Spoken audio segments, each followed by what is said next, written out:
गुंजाइश है। अच्छा, फिर हम लोग क्या करते हैं भाई, कई बच्चे गाय घुमा रहे गलियों में, मजाक बनाते, तुम्हारी इतनी सी गाय, ये कोई गाय है?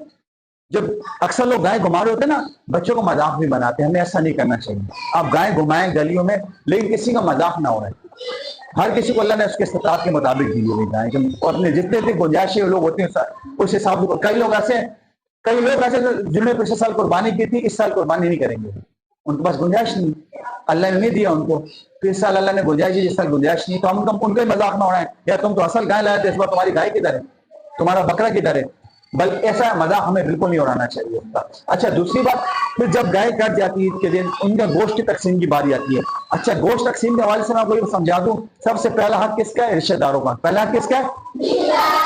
दूसरा पड़ोसियों का, तीसरा मोहल्लेदारों का। जी सर, जब हम लोग पड़ोसियों को गोश्त बांधने देते हैं, उन लोगों से हमारी नाराजगी होती है, तो फिर वो गोश्त क्यों नहीं लेते? गोश्त नहीं रखते, ठीक है, आप बैठ जाए भाई। रखने का सवाल है, हम जब रिश्तेदारों में जिनसे हमें नाराजगी है, हम उनको गोश्त देने के लिए जाते हैं, वो गोश्त वापस कर देते हैं। क्या करते हैं? भाई हम गोश्त नहीं रख रहे, ले जाओ, हमें गोश्त नहीं चाहिए।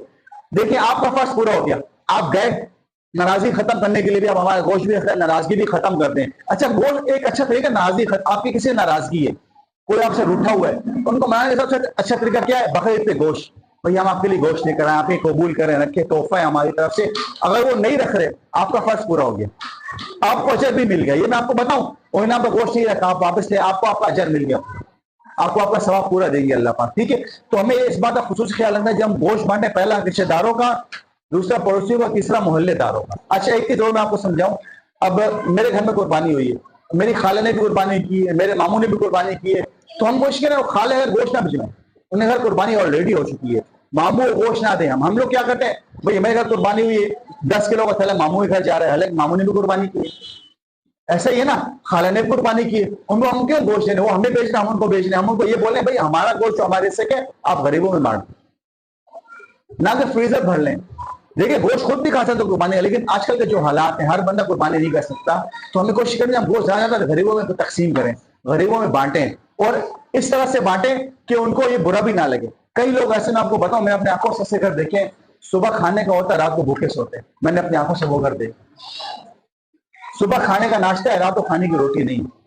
पूरे साल कहीं ऐसे घर हैं, पूरे साल घरों में गोश्त नहीं पकता, ऐसे घर मैंने खुद देखे हैं, पूरे साल गोश्त नहीं पकाते, पैसे नहीं है खाने के। जी बेटा बोलो। पप्पो गोश्त नहीं जाते हैं? हाँ, देखो देना चाहिए, मना नहीं है रिश्तेदारों को देना, लेकिन बेटा कोशिश ये करें कि पप्पो घर ऑलरेडी इतनी बड़ी गाय घटी हुई है, उनको गोश्त की जरूरत मेरे ख्याल से नहीं होनी चाहिए। पप्पो को बोले पप्पो वहां पर गोश्त किसी गरीबों में बांट देते हैं, वो ज्यादा सवाब मिलेगा।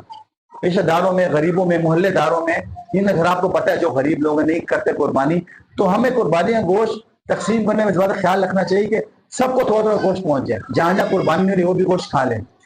इस बात का हमें खुसूसी ख्याल रखना है, किसी को नीचा नहीं दिखाना, किसी को कमतर नहीं समझना कुर्बानी के दिनों में। ठीक है, कुर्बानी का मतलब क्या है? किसी के लिए कुर्बान होना। कुर्बानी का मतलब है किसी के लिए कुर्बान होना, कुर्बानी देना।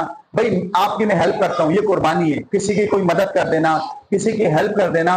तो हमें कोशिश करनी चाहिए कुर्बानी के गोश्त जब हम तकसीम करें, रिश्तेदारों को पहले दें, उसके बाद अपने पड़ोसियों को, नंबर 1 रिश्तेदारों का, उसके बाद पड़ोसियों को, उसके बाद मोहल्ले वालों। ठीक है, 3 हिस्सों में तकसीम होता है गोश्त। तो आपने कोशिश यही करनी है कि किसी की दिल आजादी भी ना हो सीट पर, सबको हम गोश्त बांटे, मजाक किसी के नहीं उड़ाना, किसी को नीचा नहीं दिखाना।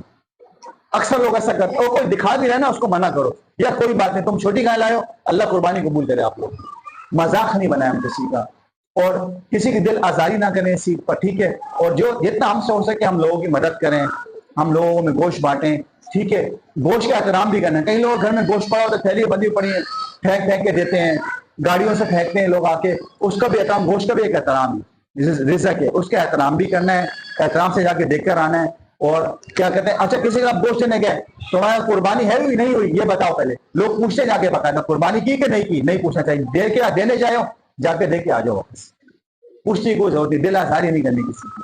ठीक है ना, अगर कोई पैगाम भेजा था आपने, हमने गोश्त कम दिया है, थोड़ा सा गोश्त ज्यादा दिया, अगर गोश्त पड़ा तो दे दो, ये बात नहीं करो इतना सारा दे दिया, ऊपर फिर मांगने आ गए, फिर मांगने आ गए। किसी में हड्डी ज्यादा चली जाती है गोश्त में, उनके घर में गोश्त नहीं जाता, अगर वो थैली वापस आने सामने गोश्त है उसमें हड्डियां ज्यादा है, तो अगर गोश्त पड़ा है घर में तो दे दो, नहीं है तो बोलो खत्म हो गया, हाँ है तो 2-3 बोटियां डाल के दे दो, कई लोग आते हैं ऐसे होता है ना, ऐसा आ जाते हैं, भाई आपने गोश्त इसमें हड्डियां बहुत है, हम नहीं खा रहे, सही सा गोश्त अगर देना है तो कोशिश करें। अच्छा गोश्त बांटने में भी एक चीज है, एहसास ख्याल रखें कि हड्डी के साथ बोटियां लाजमी होनी चाहिए। अक्सर लोग ना गोश्त में सिर्फ हड्डियां डाल देते हैं, जो कमर की हड्डी होती है, दूसरी हड्डी होती है, वो डाल के दे देते हैं। कोशिश करें जब गोश्त की थैली हो ना, एक प्लेट, मैं जो गोश्त की थैली बनाता हूँ मैं क्या करता हूँ, प्लेट रखता हूँ एक अपने पास, फिर उसमें एक हड्डी, एक दो बोटियां, एक दो चर्बी डाल के एक प्रॉपर एक प्लेट बनाई जाए। यूं नहीं कि थैलियां भरते जाओ। गोश्त बनाने का तरीका, पहले एक प्लेट रखें, उसमें एक एक डिवाइड करें, सब चीजों को देख अंदाजा हो जाता है फौरन फिर थैली में भरते हैं। जो भी आप लोग गोश्त बांटे जाएंगे सब ख्याल करेंगे इन चीजों इन बातों का। ईद उल अजहा का मतलब क्या है? दो बातें, अल्लाह के लिए कुर्बान होना, अल्लाह के हुक्म में सब कुर्बान कर देना। दूसरा क्या है? किसी की दिल आजारी ना हो, किसी को नीचा नहीं दिखाना। ये दो बातों हमने ख्याल रखना है। सब ख्याल करेंगे दो बातों का, ठीक है। अस्सलाम वालेकुम।